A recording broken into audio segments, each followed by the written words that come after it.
katika kufuatilia kwangu niliona mahali kwamba kuna aina tofauti za magonjwa ya moyo.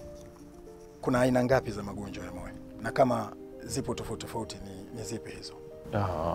Nashukuru sana. Kuna namna nyingi ya kuelezea magonjwa ya moyo na mishipa ya damu, lakini tunaweza kutaja aina mbalimbali za magonjwa ambayo yanaingilia ufanyaji kazi au ufanisi wa moyo, na hapa tunazungumzia vitu kama shinikizo la juu la damu, tunazungumzia vitu kama mshtuko wa moyo, so maradhi ya mshtuko wa moyo, maradhi ya shinikizo la juu la damu, maradhi ya moyo kushindwa kufanya kazi, kuna maradhi ya mapigo ya moyo tutaona au wanaita arrhythmia, kuna maradhi ya magonjwa ya moyo ya valve au naita valvular heart disease kwa Kiingereza.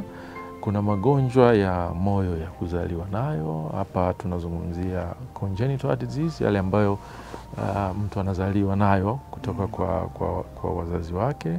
Lakini pia yako maradhi ya moyo ambayo yanatokana na maambukizi katika moyo wenyewe. Hapa tunazungumzia kuna aina ya virusi, kuna aina ya bakteria, kuna aina ya fungus wanaweza kushambulia moyo. Okay.